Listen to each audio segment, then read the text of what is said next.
અજય લોરિયા સામે મોરબીના ઉદ્યોગકારોએ મોરચો માંડ્યો અને એસપીને રજૂઆત કરી।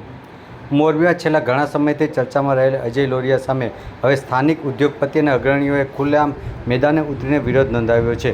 જિલ્લા પોલીસ વડાને રજૂઆત કરવામાં આવી છે કે ગંભીર આક્ષેપોમાં જણાવ્યું છે કે હવે મોરબીમાં ગુંડાગીરી સાંખી લેવામાં નહીં આવે।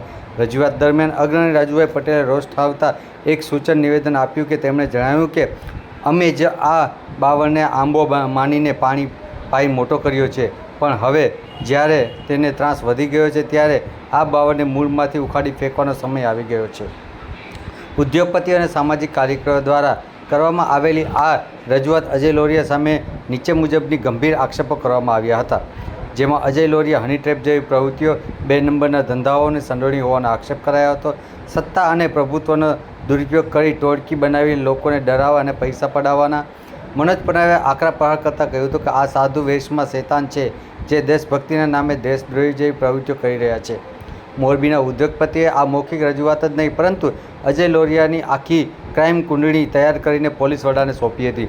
ઉદ્યોગ જગતમાં આગેવાનોનું કહેવું છે કે મોરબીમાં શાંતિપૂર્ણ વાતાવરણ દોરવા આવા તત્વો સામે કડક કાર્યવાહી ભરી પગલાં લેવા જોઈએ। હવે પોલીસ કયા પ્રકારના તાત્કાલિક પગલાં લેશે તે અને અજય લોરિયા વિરુદ્ધ શું કાર્યવાહી કરશે તે હવે જોવાનું રહ્યું। રિપોર્ટર ધવલ ત્રિવેદી, વાત્સલ્યમ સમાચાર, મોરબી। આપણને 100% ખાતરી આપી છે કે મોરબીની કોઈ પણ જનતાને કોઈ પણ લુખો બિનજરૂરી આવીને ધોકા ટોકશી તો આવા ડરથી માણસો ગુંડાગીરી ને ઓટોમેટિક એને એના તાકાતથી એને લાભ આકરું પગલું લીધું। છેલ્લામાં છેલ્લી કલમ લગાડી છે। 90 દિવસ અમારે ચાર્જશીટ ન થાય ત્યાં સુધી જામીન મળવાના નથી। તમે પાછળથી સમાધાન કરો તો અમારા હાથે પછી ભવિષ્યમાં નબળા પડી જાય। બીજો મુદ્દો એનો કહેવાનો એ હતો કે આ ફરિયાદમાં હિંમતથી એટલે વાતમાં એમ હતી કે કોઈ હિંમત નથી કરતું આની સામે। આના જે ભય ને ડર એટલો છે ગામમાં કે આની ફરિયાદ આના અમે કરવાની હિંમત નથી। આ ફરિયાદ દાખલ થઈ ગઈ।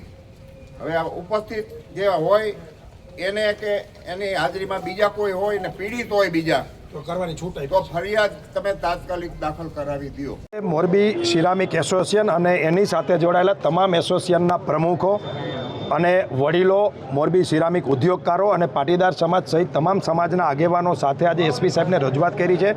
જે રીતે દિવસે દિવસે મોરબીની અંદર અજય લોરિયા નામના વ્યક્તિનો ત્રાસ વધતો જાય છે, જે રીતે એની ઉપર આક્ષેપો થાય છે, લોકો ચર્ચા થાય છે, હની ટ્રેપ હોય કે 2 નંબરના ડીઝલ વેચવાના ધંધા હોય, જમીન પચાવવાના ધંધા હોય કે સટ્ટા હોય, MCX હોય, આ પ્રકારના જે ધંધામાં એનો હાથ છે, ટોળકીઓ બનાવી અને જે રીતે ગુંડાગીરી કરે છે।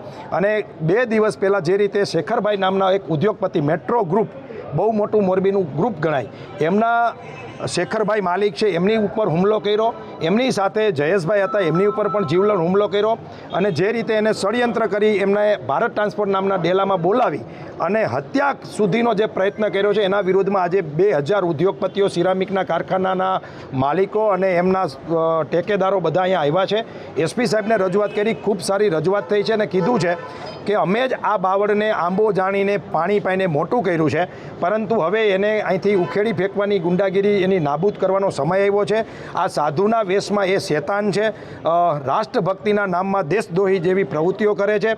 તમામ મોરબીની જિલ્લાની આજુબાજુમાં થતા 2 નંબરના ધંધા જે કોઈ છે એમાં એમની પાર્ટનરશિપ છે। સત્તાનો દુરુપયોગ કરી નેતાઓ સાથેના ફોટા અને અધિકારીઓ સાથેના કનેક્શન બતાવી અને જે રીતે લોકોને ડરાવી ધમકાવીને પૈસા પડાવવાનો જે ધંધો કરે છે એ બંધ કરાવવાનો છે। આને કેટલાય લોકોની જમીનો વેચાવી છે, કેટલાય પાટીદાર યુવાનોને સટોરો મારીને જિંદગી બરબાદ કરી છે, કેટલી બેન દીકરીઓના કિસ્સાઓ એવા અમારી સામે આવ્યા છે।